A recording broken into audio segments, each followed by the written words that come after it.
Lots of drawing to do today. I'm like mentally preparing myself. I'm getting ready. Sorry? You might find it helpful, to be honest. Okay. So we'll call this, are we on 3 point what? Yeah, but I think it's actually 3.7, isn't it? I think I said 8, but I think I just made that up. Oh, the digestive system. That's right. Yeah, so this is 3.8. That's right. See? I knew I did that for a reason.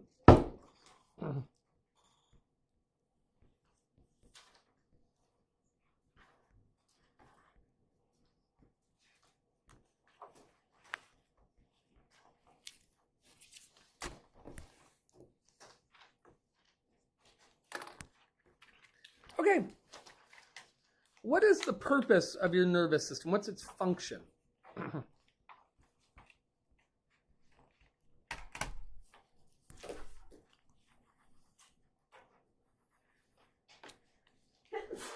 Bless you. Yeah. Sure. So, I mean, one sense is that it sends signals throughout the body.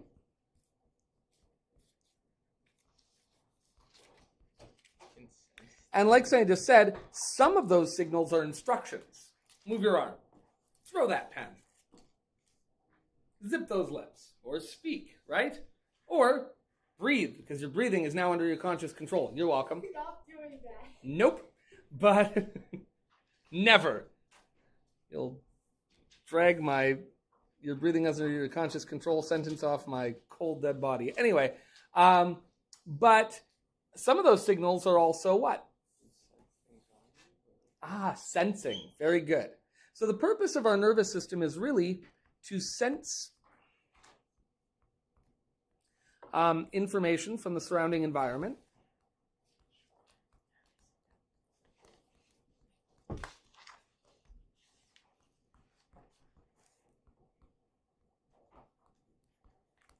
And regulate responses.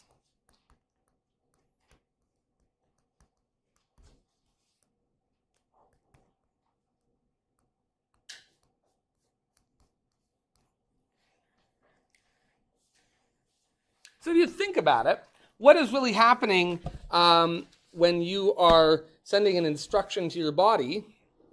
Well, you're gathering information about the world around us, and then you are transmitting that information throughout the body and determining what should be done about it. And then you're sending signals to sections of the body that will actually carry out some kind of response. So we sense information, we regulate that information, and then we use it to respond to whatever kind of stimulation might be facing the organism, right? And this involves several subsystems. What's a subsystem?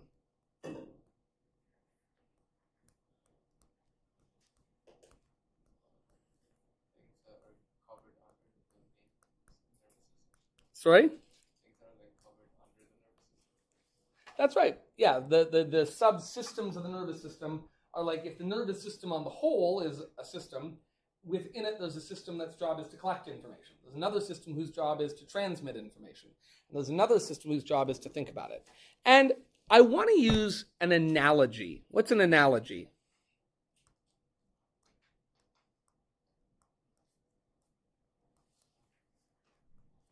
What's an analogy? A comparison between two things. Very good. And we're going to use the analogy of your home's furnace. What's a furnace do? It heats your home. Does it heat your home in the summer? No, you probably don't turn it on in the summer, right? You might turn on the air conditioning if you have it, if you're lucky enough to have air conditioning. I never had air conditioning my whole life. And then my parents literally, literally 1 week after I moved out, installed an air conditioning system in my childhood home. And I was like, you know what, Mom? You know what, Dad? This feels, I feel attacked. Yeah, and I still didn't have it for like another 9 years. And then my current house has air conditioning, which is good, because if it didn't, my current house, air conditioning broke down once. And like my previous house didn't have air conditioning, but it would stay reasonably cool in the summer, like it would get a breeze. My house now, just the way it's built, like no air moves through it. So in the summer, 1 year our air conditioning broke down, and I was like going into cheapskate dad mode, and I was like, maybe we'll wait and not repair it. And then after like one night trying to sleep, and it got to like just sweltering degrees, I was like, I will pay whatever it costs. I will trade any and or all of my children to fix the air conditioning. Anyway. Your home's furnace.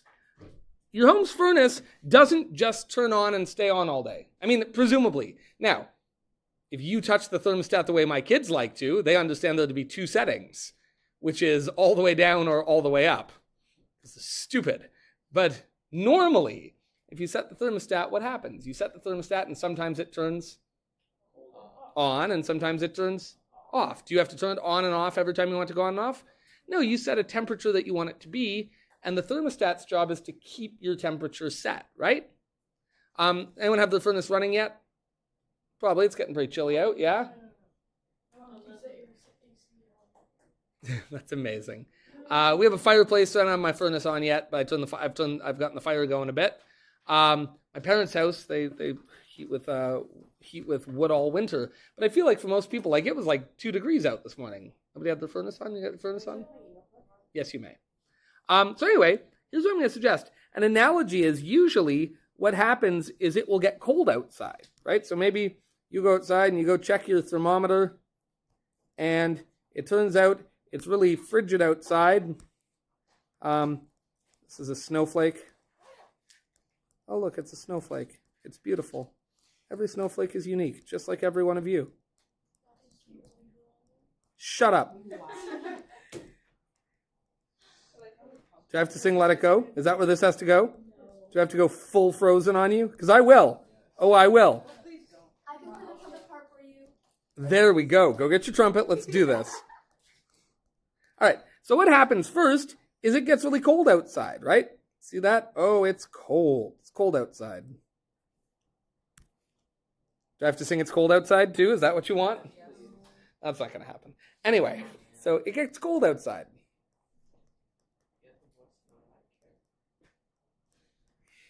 Yes. And the looks. Anyway, we call this the stimulus.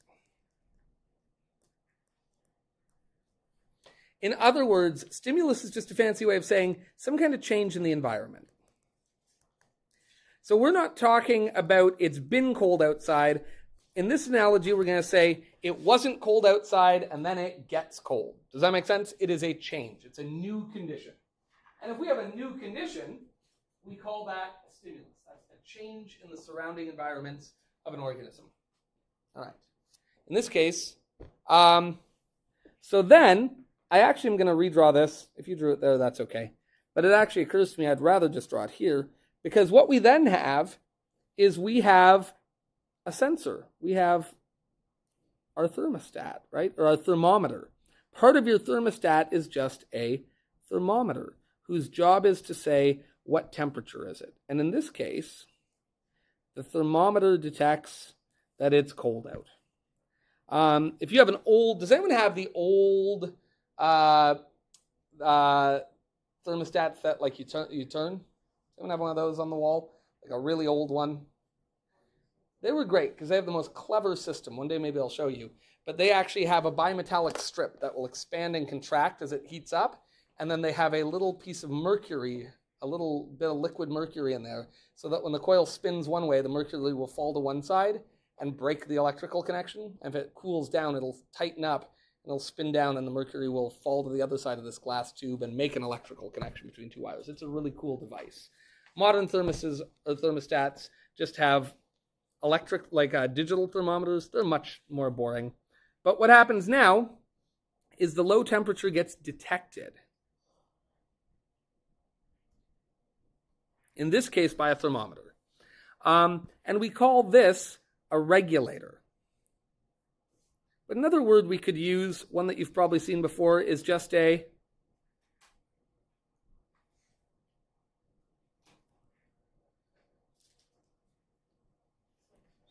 yeah, very good. Just a sensor. All right? So a regulator is some kind of sensor. It is, in our furnace, it's a device that can detect the temperature. In your body, it's certain types of cells that can detect certain situations. So if it gets cold outside, the thermometer in your thermostat is going to say, hey, It's getting pretty cold outside.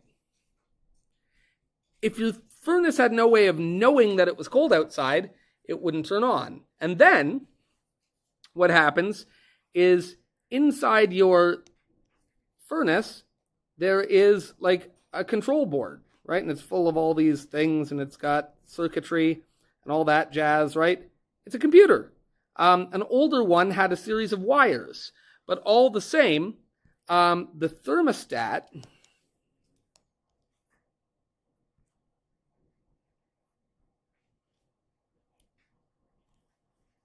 determines that heat is needed.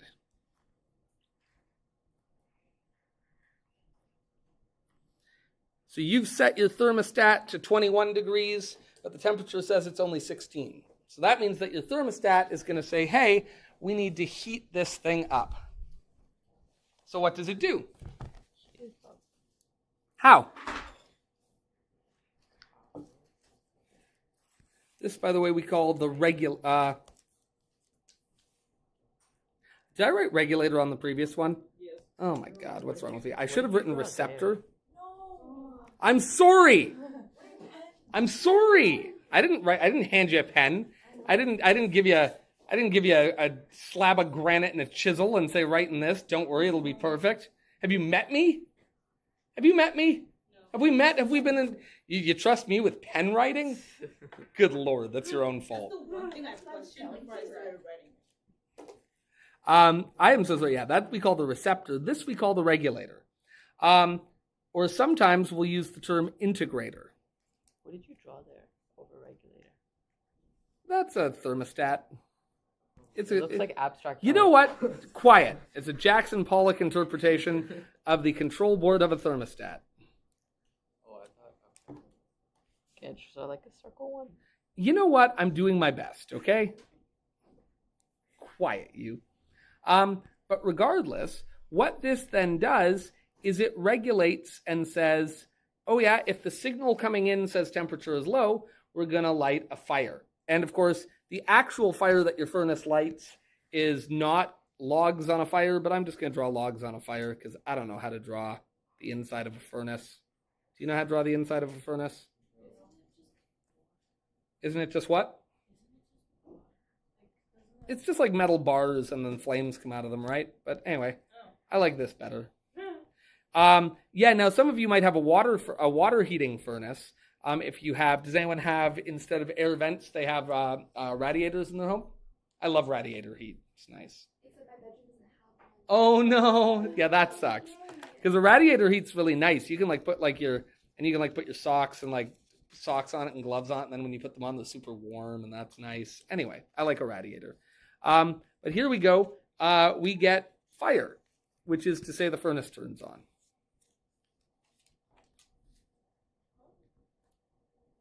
Right? Again, doesn't look there. What do we call that? We call this, it getting cold, we call the stimulus. But then what happens? Well, this is the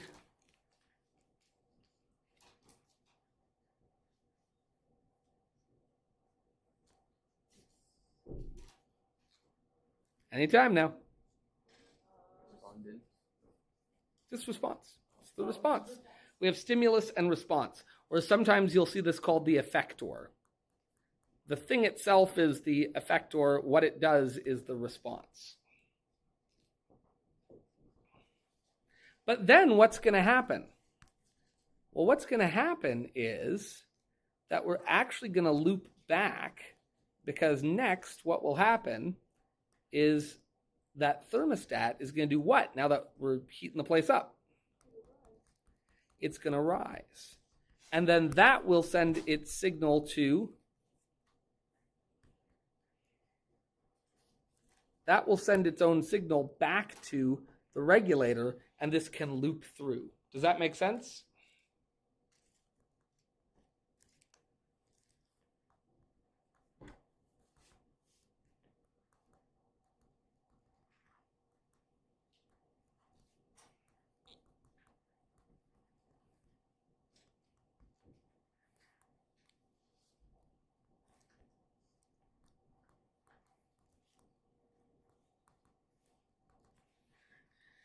And when the temperature rises, that is its own new stimulus. This is a certain type of feedback. We'll talk about this later. This is called a positive or a negative feedback loop. You don't have to worry about that. The important thing to note is that there's all these pieces to it. Does that make sense? Your nervous system works in the same way. Let's say that you're feeling incredibly bored and sleepy right now. Why might that be? Well, it could be that instead of it getting cold outside, it could be that class is getting quite boring. Now, how do you know it's boring? Well, the answer is, I have ears what I know. I can hear how boring it is. And I have eyes. I can see how boring it is. Now, where does that information get sent? Well, it gets sent to my own personal control board, which is the brain. So your eye signal gets sent to your brain, your ear signal gets sent to your brain, and your brain goes, yeah, this is boring. Then we say, what's the response? Well, the response is nap time. Does that make sense? Or maybe not. Maybe the response is to go, I can't take this anymore, right? But you know what that is? Interestingly, that is a stimulus. Hey, now the room's noisy. And Orlando went like, oh, geez, wow.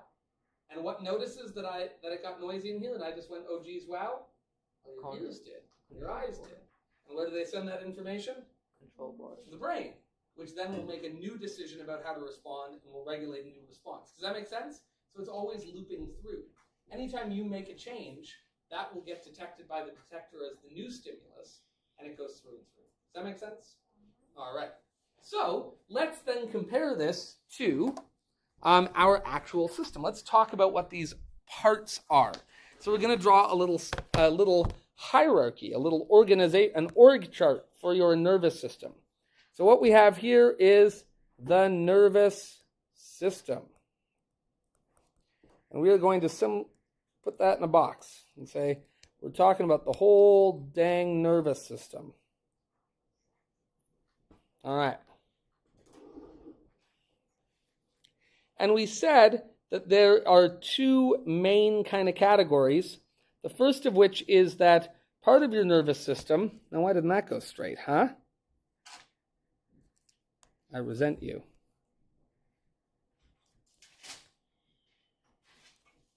Just go straight, honestly. Thank you. We're going to have one branch of the nervous system that is involved in moving information. It's just going to carry information from one place to another. That's all it does. It moves information. And this is called the peripheral nervous system.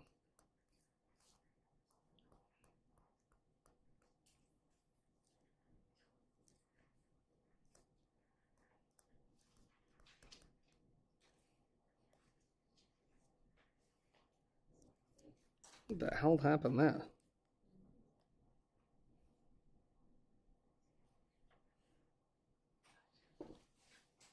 But of course, it's not just about moving information. It's also about processing that information, right? We said like the thermostat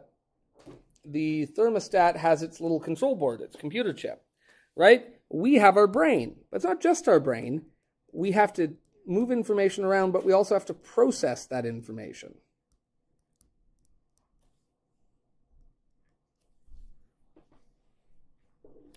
Does anyone know what we call this? This is our...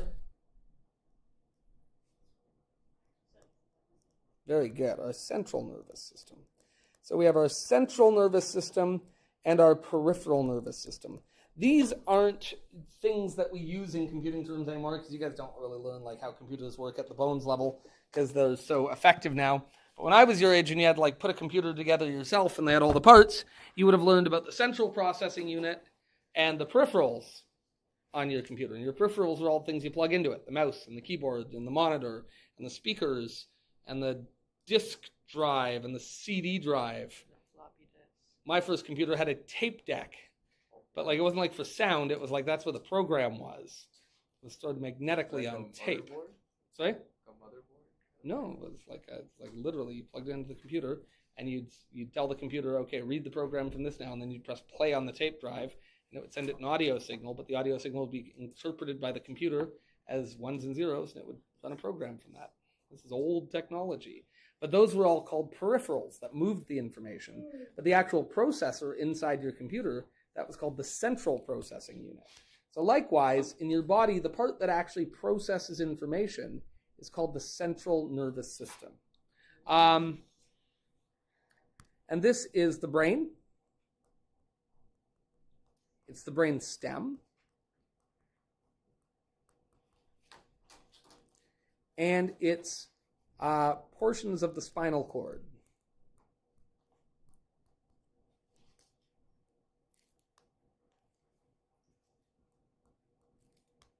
Let's say spinal cord.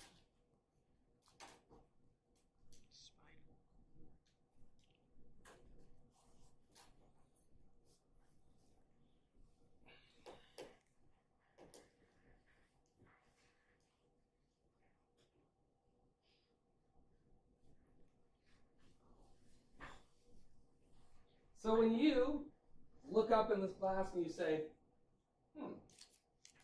Orlando sure is yabbering a lot. Every day. People sure do look disinterested. That's all information coming into your brain. But then as your brain processes that information, it will either decide, the people are wrong, Orlando's exciting.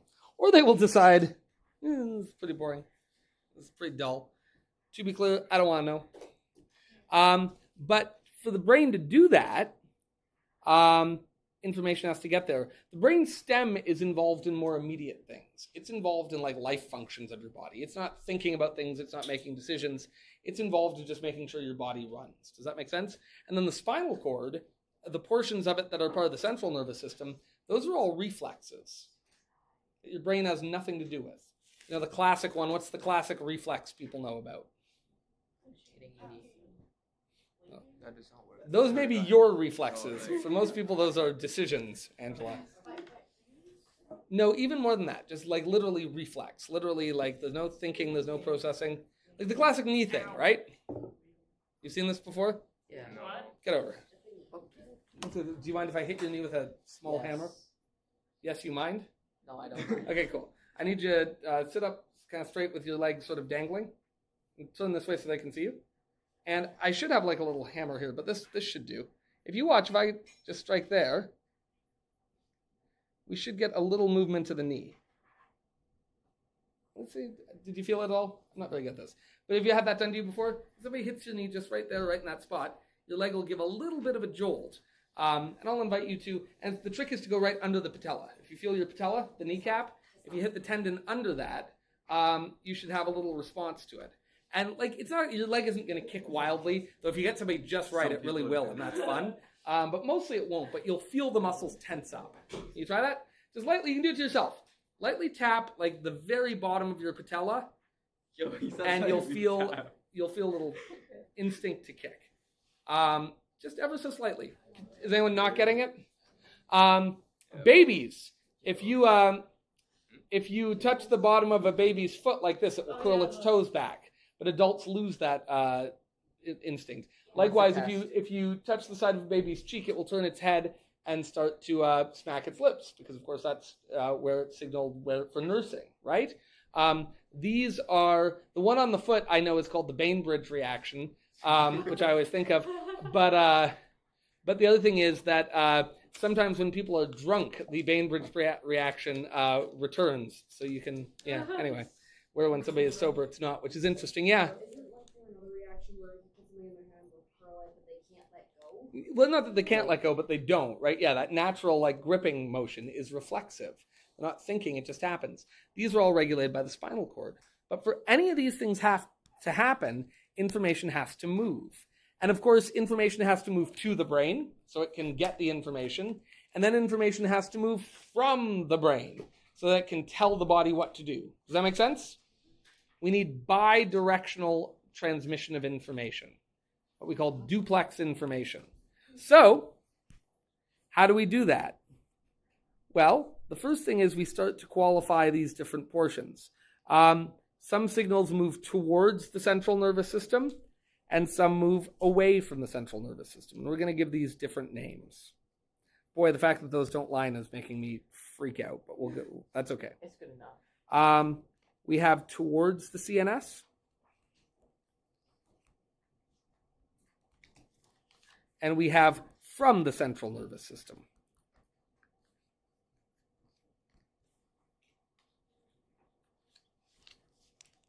Signals that move towards the central nervous system we call sensory pathways. You could call it your sensory system, if you like. In fact, maybe I should have written sensory system here, but I've already written this. And you know what? I'm at peace with that. Okay.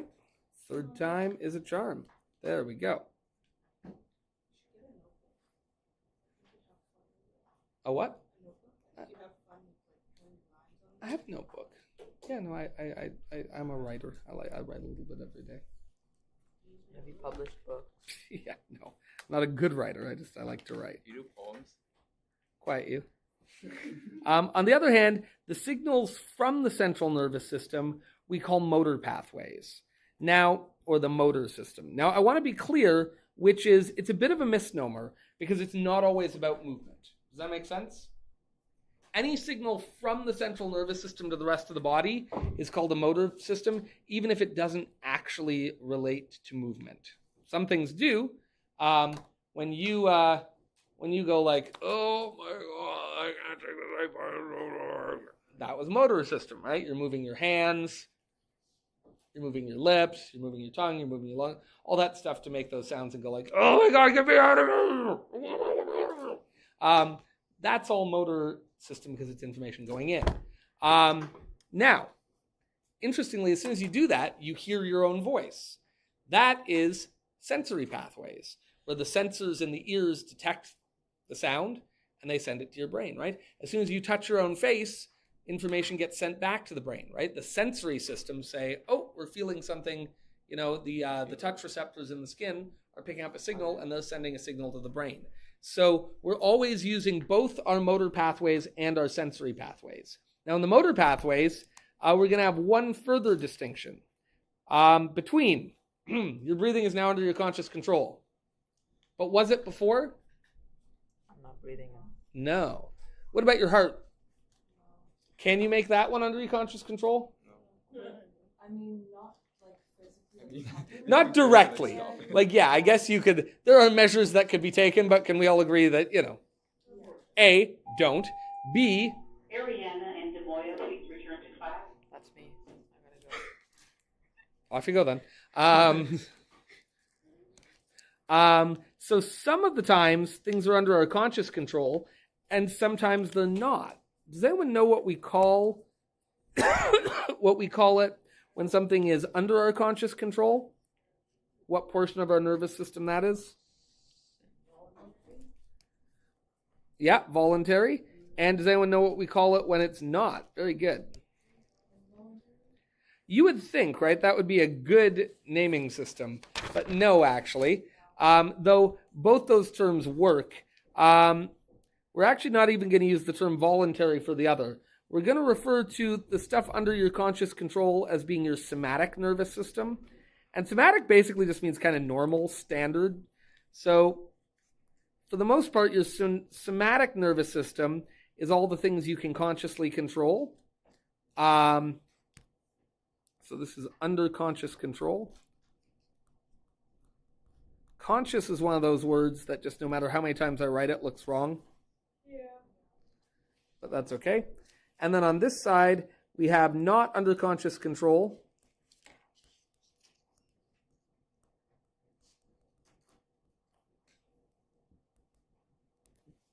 What we call the autonomic nervous system. Autonomic.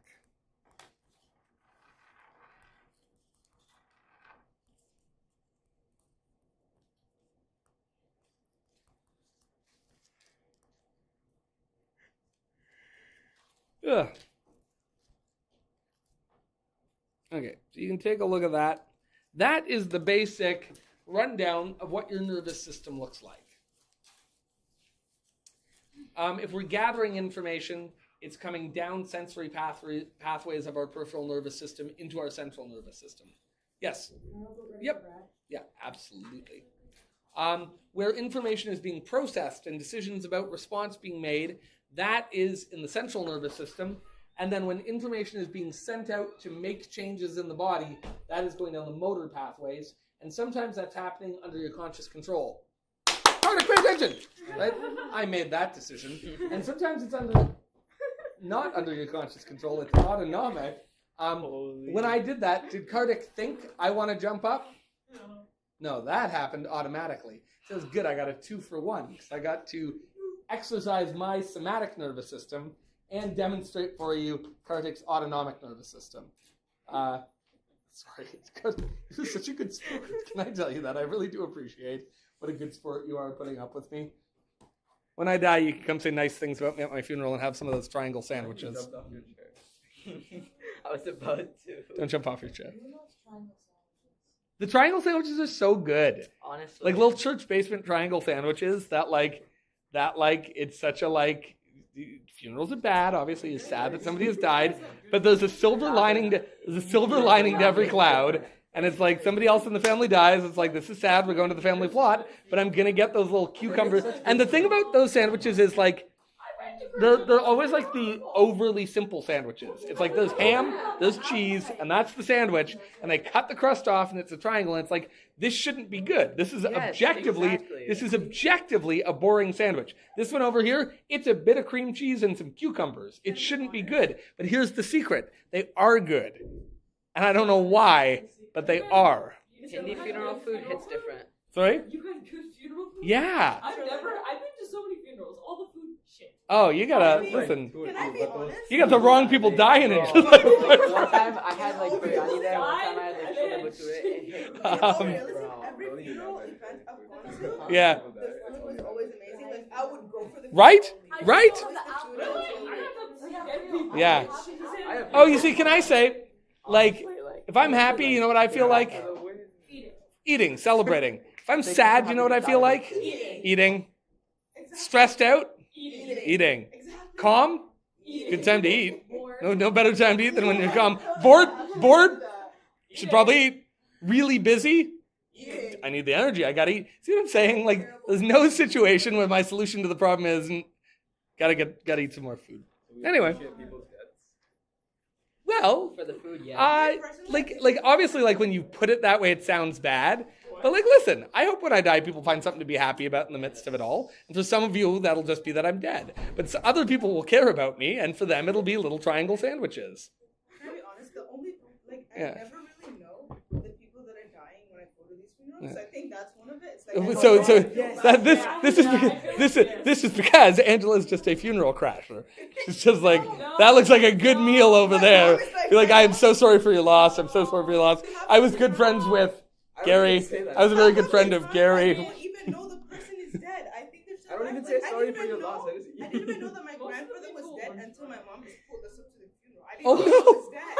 I didn't know he was dead. You found out at you found out at the funeral? Not the funeral. The funeral.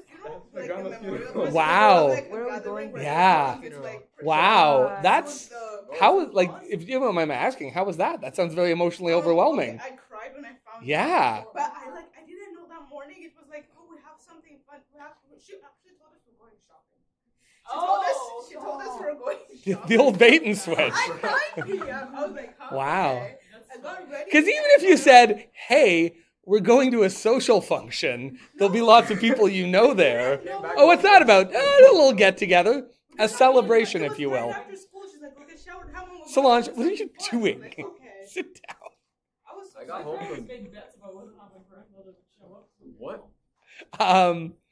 Yeah, Real. yeah. Yeah, I know my dad and my mom made it. But you know, can I actually tell you something? Now, this is if I can give you some unbiology related serious advice right now. If you're ever thinking like, should I go to this funeral or not? Do I know the person well enough? Was I close? You know what I mean? If you're ever in doubt, go. Like having been on both sides of it, I've always been amazed where ones where I'm like, do I even know? And that's like, even if it's just a visitation where you're like, you know what, I should go pay my respects. People are always really glad to see you. And the counterpoint to that is having been like on the grieving side, it's actually amazing how nice it is to see people, like, and have people come out and just say a respectful word. So if you're ever wondering, should I or shouldn't I remember my grandfather saying this to me once, like, If you're thinking, should I go to this funeral? The answer is yes, because it costs nothing to be respectful. And it's amazing how if you're like, ooh, but I had the last time I saw that person, we actually had an awkward interaction, or I haven't seen this person in years, they're not going to care. Obviously, exceptions apply. If like the last time you saw that person, you were like stabbing them or something, then don't. But like generally speaking, in other words, if you're the reason for the funeral, don't go. But failing that, okay. Oh, way ahead of you. My funeral carefully crafted. Huh? Oh yeah. Can I be a public speaker at your funeral, please? I've already recorded this. Is completely true. I've already recorded a lesson that everyone's going to have to watch. Do I get a funeral? I figured I'm dead serious. I just figured there's no reason for me in death not to be like me in life. Wait, are you seriously gonna like record? Already done. In the will, baby. You should have like your best moments of the lesson. So your students are gonna expect a normal lesson, and you're just gonna open up like, "Hey guys, I'm dead." So guys, I'm missing you. Wish I could be there today. As it turns out, I won't be back ever because I have passed on. Anyway, today we're going to learn about trigonometry. So let's get to it. Anyway, let's get to it. Such an Orlando thing to do. That is. It's my last time to have a captive audience, guys. It's literally my last chance. After that, I will never get to demand people's attention whether they want to give it to me or not again. I'm going to be on my phone the entire funeral. No, I'm kidding. Actually, my daughter has insisted that she make a Kahoot about me, but that will be how like the inheritance is divvied out, like based on Kahoot scores, and I think that's pretty good, really. Yeah, I'm not worth much, so like there's not a lot to be had, but still, but that's pretty good, right? Yeah. Fabulous. So she said I could help her make the question, so that's good. Yeah. But like any other Kahoot, people just pick really inappropriate names. Yeah. And it'll be like, really, 69,420 at his funeral, really. Anyway. What was Mr. Orlando's first name? Sorry, you just jumping into the questions. All right, listen. When we talk about the cells of the nervous system, neurons. Wow. Neurons send and receive signals.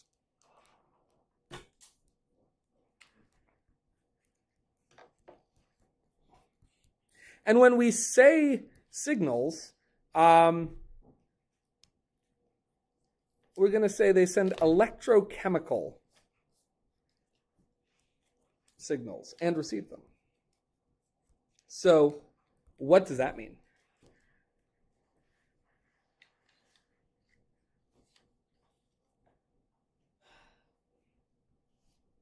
What does electro mean? Why did I say electrico? That's not the word I meant to write. Okay, let's try that one more time. Electrochemical. Electrochemical. Just adding new syllables in there. Like how the British, we say aluminum, but the British say aluminium. Yeah. Yeah. I say both. I get confused. Aluminium. Oh, that's what you Yeah. It's a different word. Aluminum. Anyway, but not that. Whatever that was. Not that. So these are produced.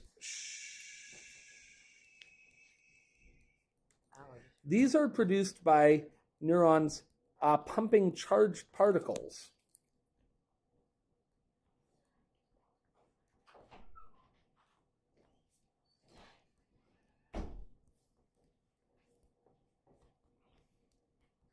And charged particles are called ions.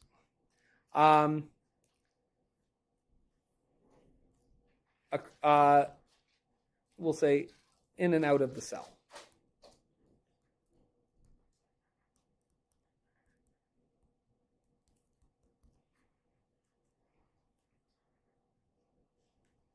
So, oh boy, ready? Ready for this? No. About to draw.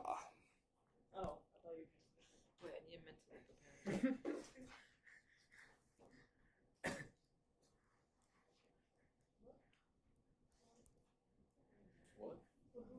Hey, I'm doing my best, okay? Best I can do. What? Is that like a carrot? Wait, no. It looks like a beetroot. Okay. Did you two both come upon beetroot at the same time? It does I admire that. It does sort of look like a beetroot. Like a snowflake. I like a beetroot. It looks like a snowflake. Oh my god, I cut myself when I was cutting beets and I couldn't tell the difference. I cut myself while cutting apples. Okay.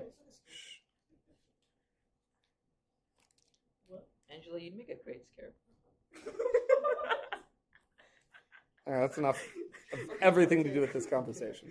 Okay, this is a neuron. And this portion of it is called the cell body. And it's pretty comparable to a standard cell, the way you would expect them to look. Pretty comparable to any other cell in your body, ironically. We call it the cell body.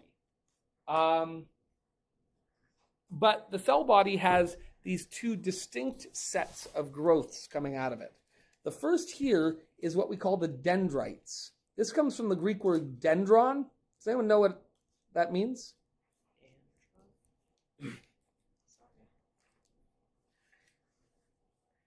Dendritic, it is the Greek word for tree, which makes sense because they kind of look like little trees, and they branch off. It still gets covered by the...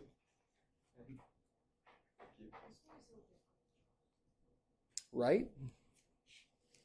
I set a high bar. I understand. I get it. Try not to be intimidated. I won't be. So signals come in, and then this portion of the cell, which carries on potentially quite some distance, is called the axon. Which makes sense because it sort of looks axial. It looks like an axis on the graph, right? It's just basically a straight line. So it can receive signals from many different sources, but it can only send them down one path, which is the axon. So this carries signals.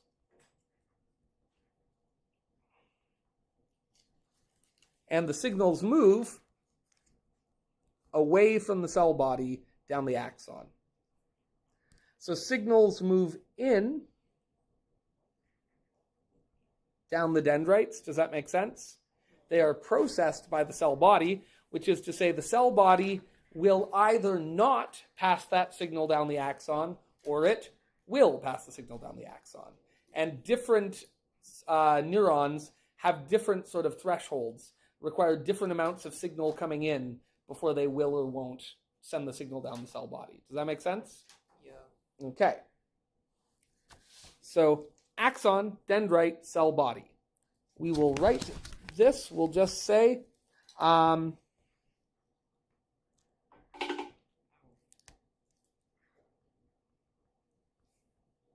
signals are received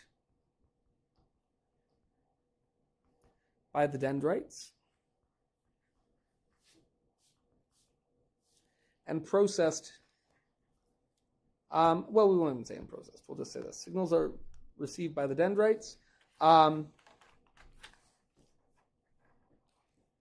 a certain threshold of signal is crossed, what's it mean to cross a threshold?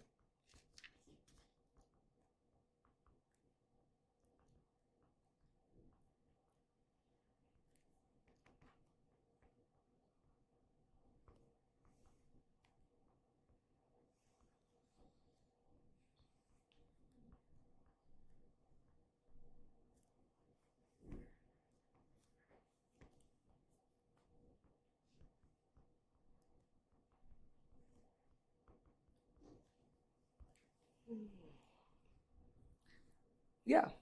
When like a certain capacity is like exceeded. That's right. This is actually measured in volts. It's actually measured in millivolts, but the idea holds. And so it's like if you have 10 millivolts coming in through the dendrites, nothing will happen. 12 millivolts coming in, nothing will happen. 15, 20, 25, nothing will happen. But then for a certain neuron, it might be that once you hit 30 millivolts, boom. Now it sends maybe an 80 millivolt signal down its axon. Does that make sense? And nerves are either on or off.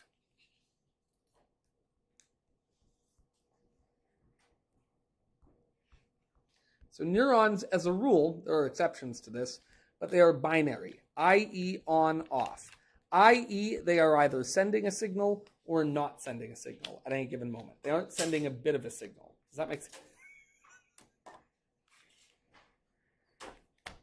I feel I'm laughing because I was going to come pick your pen up. And then I looked down and it was a pest dispenser. Is that a pest dispenser?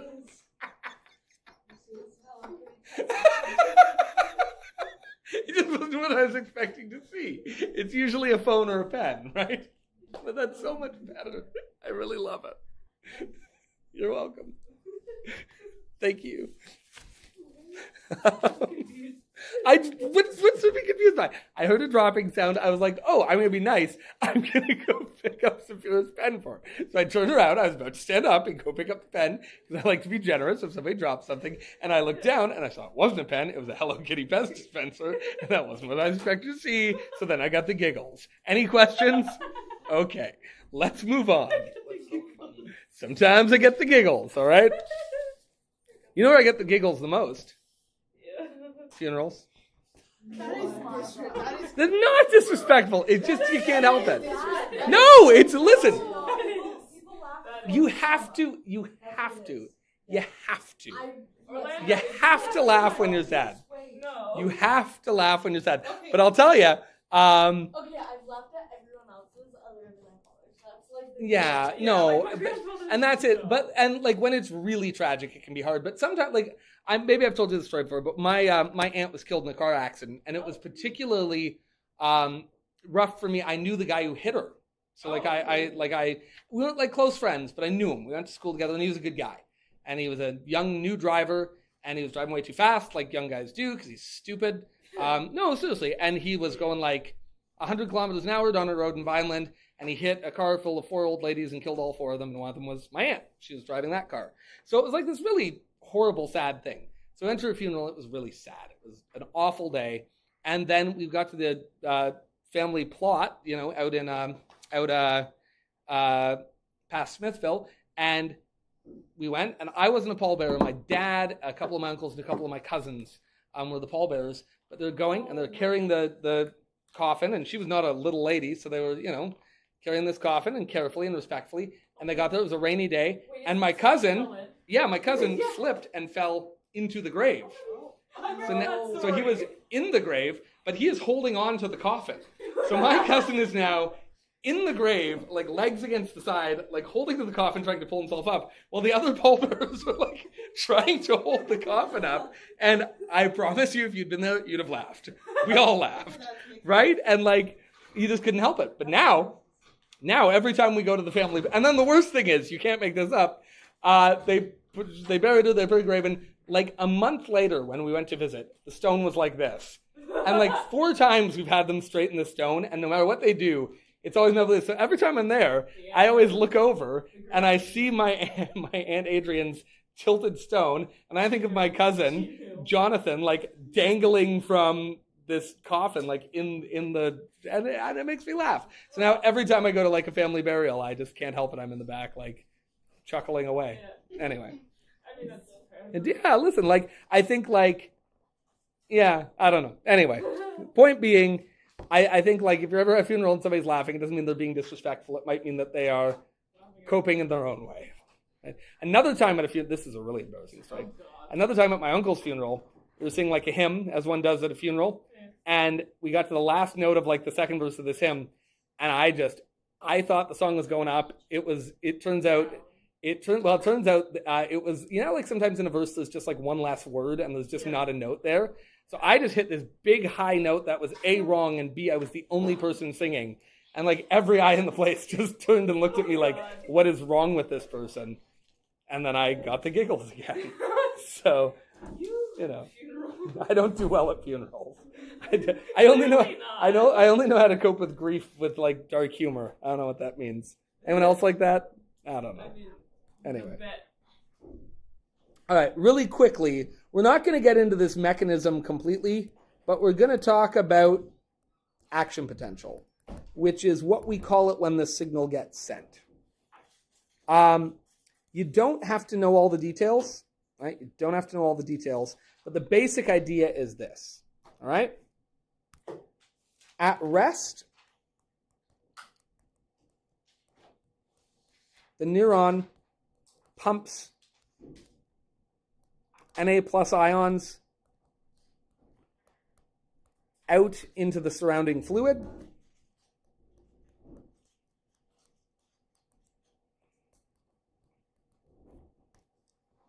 So at rest, the neuron actually creates a situation where the axon, which you'll remember is this structure here, is actively pumping out Na plus such that it is surrounded by all kinds of positive charges. Does that make sense? Look at them all. I'm going to do away with the circles because otherwise I'll have to draw like 30 circles on top of it.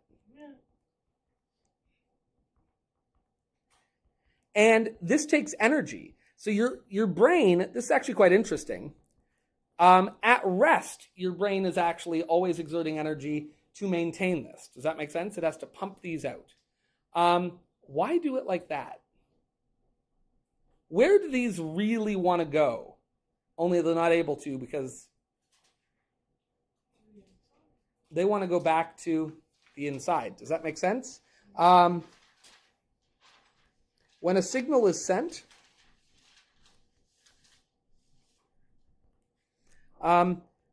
channels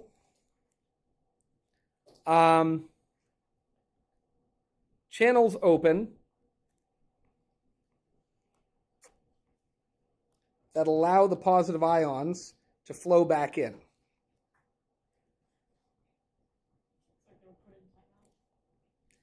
And so what happens is now, if we have this, you can imagine, what if we put a little channel here that allows them to flow through? Does that make sense? Now, all of these positive ions are going to move through that channel and go inside.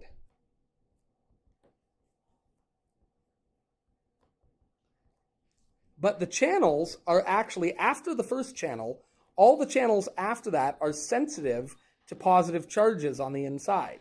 So basically, once this channel opens, the next channel over will open as well because of the change in charge. Does that make sense? And that just moves its way down the axon.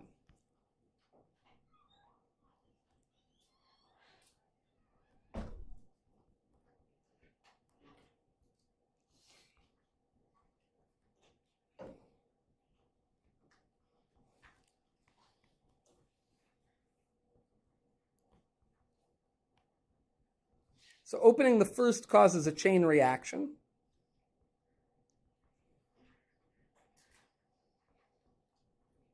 And the signal moves all the way down the axon to whatever is at the other end of that nerve.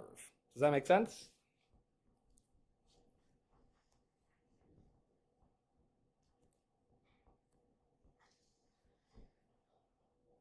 Oh, 3 R's in carried. Carried. Sorry? I'm a pirate? Yarr. I think I would make a very poor pirate.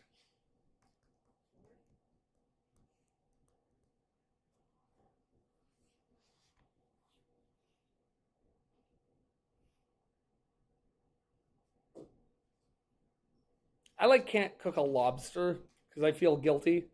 I couldn't at least see myself going on other ships and stabbing people with swords until they gave me all their money. You know what I mean? Just don't really think that would be my thing. I think I'm saying my line is well before that. And then you just said "ow" trying to turn 20 degrees to your left. So you would probably my knee cracked. So you would probably fit on my pirate ship. No, my knee cracked. We would be the world's least effective pirates, Max. I'd be like, I don't know, I just feel bad. And you'd be like, oh, my knee! What'd you do? Nothing. I literally am just sitting here. Oh, it hurts. Yeah, I would love to. My knees cracked. My knee. Oh, wow. I'm sorry for my old Would you make a new Action potential. Action potential. So, you don't have to know about this really until grade 12. How the nerve actually works, I only mention it because people sometimes ask. So rather than answering the question 20 times in a row, I kind of put it in here. You don't really have to understand how action potential works. If what you understand is that when the cell sends a signal, it goes down the axon, then you know enough. Does that make sense? That does the trick for grade 11. But I think sometimes it's nice to know. And then we know the 3 types, right? We've already know the 3 types.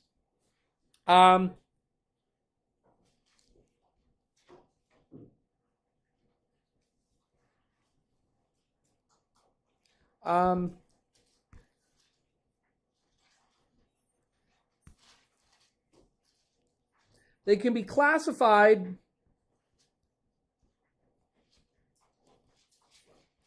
by the shape / arrangement of the cell body and the dendrites.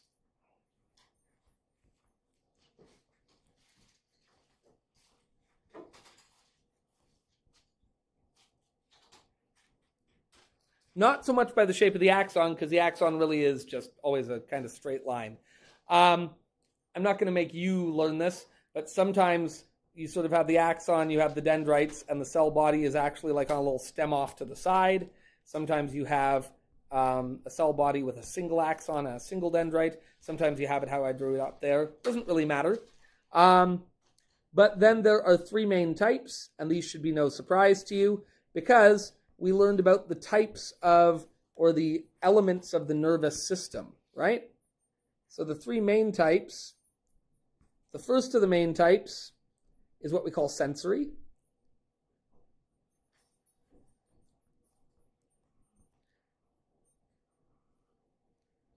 So these receive stimulus at the source. So for example, if you look at the back of your eye, if you look at the person right next to you, right now at the desk, and say, "Deskmate, may I stare into your eyes?" Go ahead, go do it. Yeah. You didn't lead with deskmate. That might have been more effective. How do you feel about referring to people only as deskmate thus far? Fellow classmate, fellow deskmate. I feel like putting mate at the end of words makes things more uncomfortable.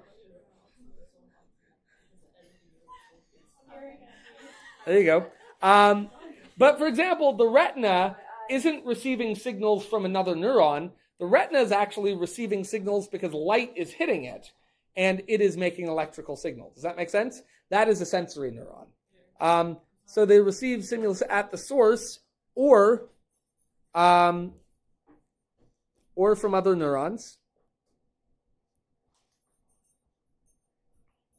And they send signals towards the central nervous system.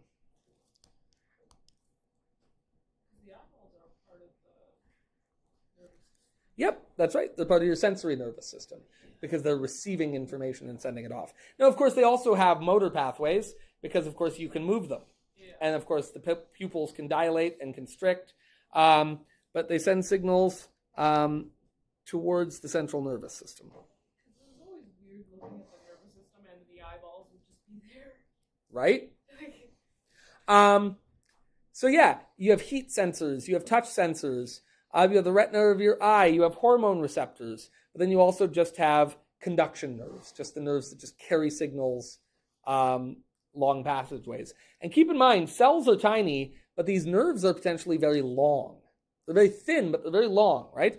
You have nerves that have to connect, the heat sensor on your index finger all the way up to your brain, right? Two, we have your integration neurons. And these are the neurons of the central nervous system. And they form dense networks that process signals. They're functionally computers. Has anyone you ever stopped and gone on the rabbit hole to learn how your phone works, how your computer works? Do you know? No, actually. I mean, there are wires in there, but the main processor is so tiny that they don't use wires. They actually use a single thin sheet of silicon, which they have then doped, impregnated with other chemicals that allow it to act, portions of it to act like wires and portion of it to act like switches and conductors. But it's actually all just a big bed of silicon that's been... No, even more so, the processor, the thing that does all the decision making. And it's just a series of circuits, but not with wires, because wires are too big and too clunky. Interestingly, something quite amazing just happened. You may or may not find this amazing. I find it amazing, which is Drosophila melanogaster brain. This is a wild thing. which is that, and this was just published in Nature, which is the world's most premier scientific journal. If this is like the equivalent of like going to number 1 on the Billboard charts if you get published in Nature. Does that make sense? This is like a big deal. So this group has mapped that, my friends, is a fruit fly's brain. Yeah. Smarter than me? Which, well, maybe. But it shouldn't be. If it is, you have a problem. But the crazy thing is that they have a complete map of its brain. And it's about 140,000 individual nerves. Do you know how many nerves are in your brain? Wait, can we play like the higher and lower game? No, I don't have time. Did I say nerves? I should have said neurons. About 86 billion. Now, the crazy thing about that is this fly brain, the Drosophila melanogaster brain, the crazy thing about that is that with only about 140,000 neurons, it's got about 50 million connections. Does that make sense? That make its processor. You have about 85 billion neurons, and the crazy thing about that is that that means that you have probably just countless billions of connections. So this has literally all been modeled right down to like individual neurons. It's pretty incredible. They did this by taking fly neurons or fly brains and slicing them up literally into just incredibly thin slices and looking at them. So, hi guys, how you doing? Give me 2 minutes, let's chat. It's all about signal processing. So these receive and process signals.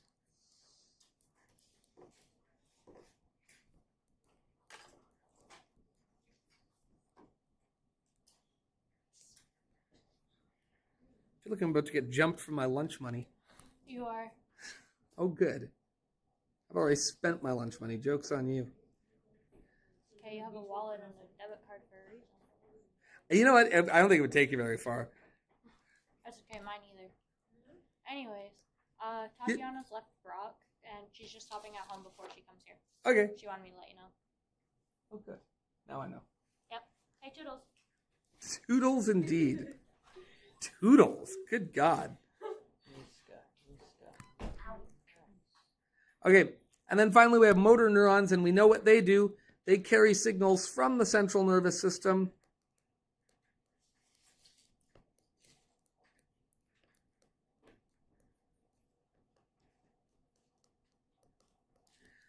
so that virtual